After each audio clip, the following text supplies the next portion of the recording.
Hi, this is Mayor Buckley reporting to you from Maryland Ave. Given the Governor's announcement on Monday that restaurants, some retail shops, gymnasiums, theatres had to close down, we are in the middle of not only a health crisis, but we're in the middle of an economic crisis. We are doing a series of small business curbside chats in the different business precincts in the city to let business owners that we know that we are here to support you. We're here to provide every resource that the city has available to it. Some of the things that are important for people to know in the businesses in the city are that we have waived parking so people can come downtown and pick up things and go and not have to worry about getting a parking ticket. We have deferred payment of liquor licenses. We have for 90 days, and we will extend that whenever we have to. We will do what we have to do to get the communities through this. We are not doing any shutoffs of utilities. The city utilities that we control will not be shut off during this time. We have communicated with BG&E, and the same message is coming from BG&E in this. We are, I promise you that the city will be the least of your worries. We are here as a partner to help us get through this together. I am here with our Director of Emergency Management. I can assure you that the City of Annapolis has been preparing for this for weeks. We have an excellent Office of Emergency Management Command Center that we are controlling most things from. At the beginning of the week, we were with our water plant operators, we're with our public works operators, and we know that they are ready. They have been preparing as well. Essential services in the city will stay on track during this whole crisis. So the city is ready. We know we have a strong citizenry here that can do anything when we come together.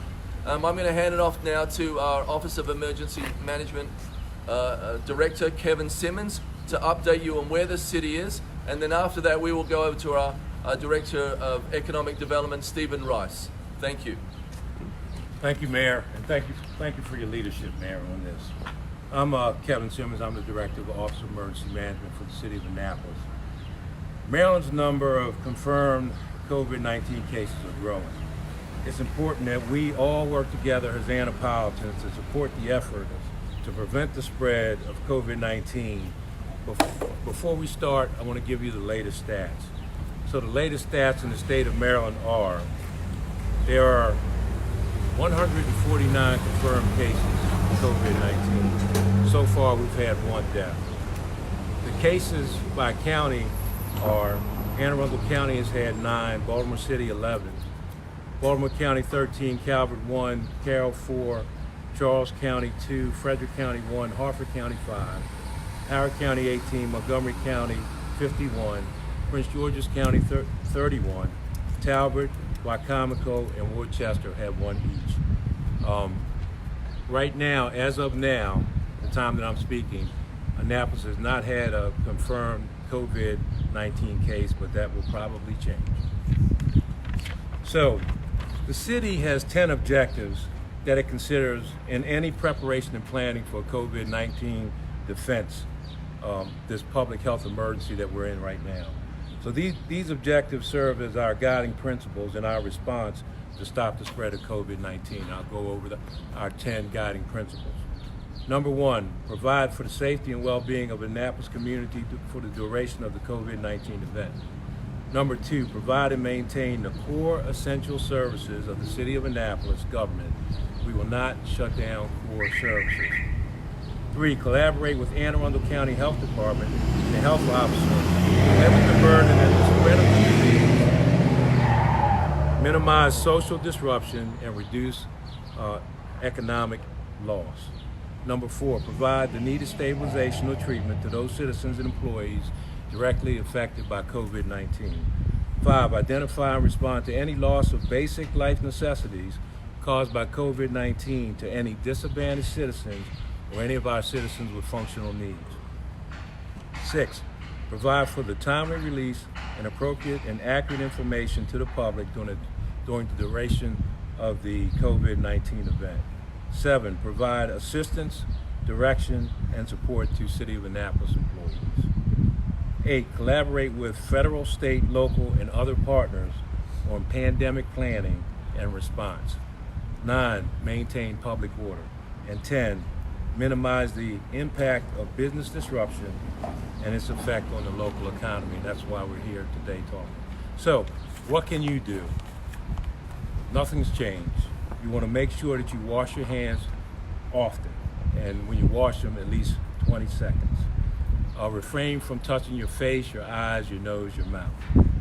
Make sure you practice social distancing. As you can see, all of us are at least 6 feet apart, and my patrons here on Maryland Avenue are doing the same. I appreciate that. If you're sick, stay home. If you're 60 and you have a pre-existing medical condition, cancer, diabetes, heart disease, etc., you want to limit your non-essential travel. Make sure you have a 2-week supply of water and food for your home. Do not panic. Unless your family has been placed under a quarantine, the current guidelines from the Department of Homeland Security is recommend you buy enough food for 2 weeks. Hoarding supplies takes away items from other people who may really need it. Now, if you do have symptoms, fever, respiratory, flu-like symptoms, make sure you call your doctor. Or you can call the Anne Arundel County Department of Health warm line, which is 410-222-7256. And also the Annapolis call center is open 24 hours for any inquiry you may have. And that number is 410-260-2211. We're all in this together in Annapolis, and together we'll beat this thing. Mayor, I'll turn it over to you. And I'll pass it on to Stephen Rice, Head of Economic Development for the city, and some options for the business community today. Thank you, Mr. Mayor. The big update from Economic Development today is that the Small Business Administration has made available to small businesses economic injury disaster loans. And all the information on credit requirements, interest rates, loan terms, and loan amounts can be found on the SBA website. And we're also making that information available through the Office of Economic Development's website. Now, the SBA website is disasterloan.sba.gov/ELA. You can also reach them via telephone at 800-659-2955. Again, that's 800-659-2955. On the Economic Development website, we have information from the Small Business Administration, from OSHA, and from the Centers for Disease Control with respect to federal resources. From the state of Maryland, we have information from the Department of Commerce, the Department of Health, the State Comptroller, and the Maryland Emergency Management Agency. So we're trying to push out as much information as possible. We want to be as accessible as possible. We're here for the long term. We're all in this together, and Annapolis will recover. Thank you. So one announcement that people will need to know, that Bank of America has just announced some mortgage help. So for people who have mortgages, loans, car loans with Bank of America, they can call a Bank of America hotline and have their mortgage payments or their payments added to the back of their loan. We assume that most banks are going to have to go in this direction. When small business doesn't have any cash flow, it doesn't have options on bills. So please, we need that federal help. We need that mandated. We need to move in the direction of the French model, the Italian model, where they're deferring our payments. What we've done as a city is we've instituted that hotline. So the mayor's office and various people in the city are manning a 24-hour line. So any questions you have, any help you need can be answered on that hotline.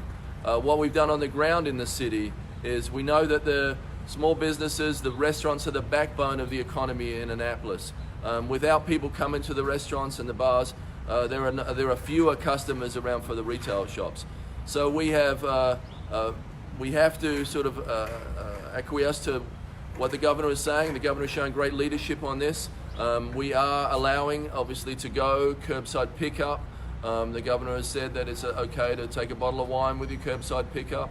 As long as we don't stay too long in the area, you are allowed to go in and make the order and come out just like you are in a grocery store.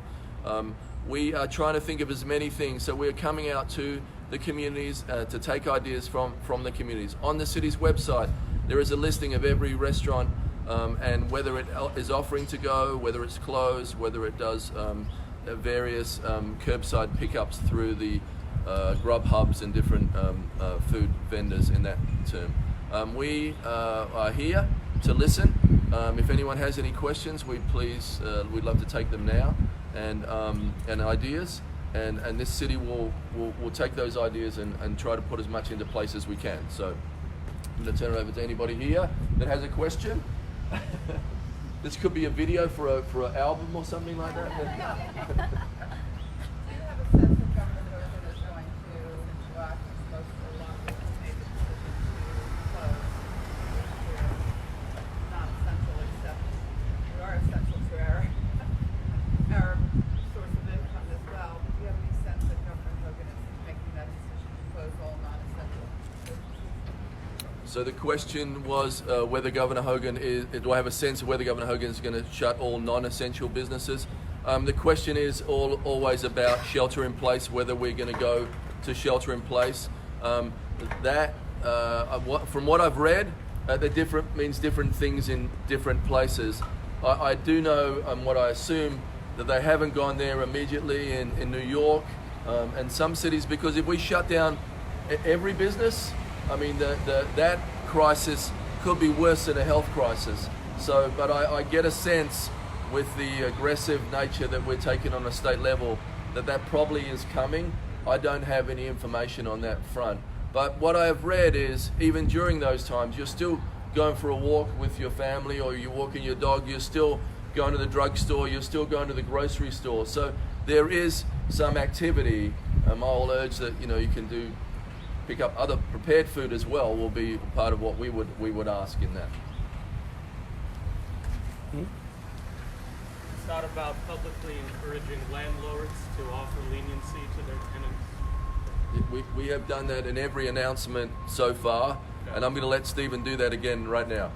Sure. Well, we encourage landlords to be as flexible as possible when it comes to the lease obligations of their tenants, particularly with respect to commercial tenants.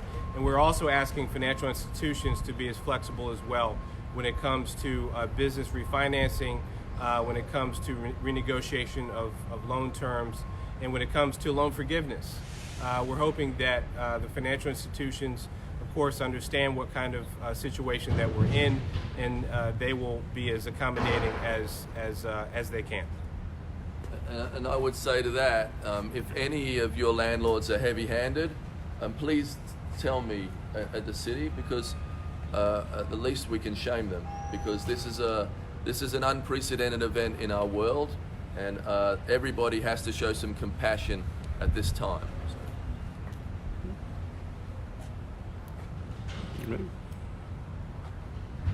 Thank you. I'm Aloysius with Haunted Harbor Tours. I'm hearing a lot of loans. I'm hearing a lot of deferments. I'm hearing a lot of debt piling up. I'm not hearing anything about... I own a ghost tour company. My company hinges on being able to take 25 people on a single tour. 9 people on a Friday night and Saturday night. That's not going to make me any money. There's got to be more than loans and deferment. So yes, we need help from our federal partners on that. So on the number of people on a tour, this is a state mandate. We're getting a lot of mandates and not a lot of funding. So I like funded mandates better than I like just mandates. We have to react as a city and do what we can do with our resources. I can tell you everybody in the city is showing up to work. I know that there's a lot of people are teleworking, but I've been so impressed with the amount of people who are still showing up to work. we are all practicing social distancing, but you have a committed city staff who want to get through this together. So we are looking for some federal things on that. We hear of the $1,000 that's coming down the pipeline. That's not going to save us. We all know that. There's going to have to be more bolder decisions made. So we are waiting with you, and we are using every resource we have to get the message out and do what we can as a city.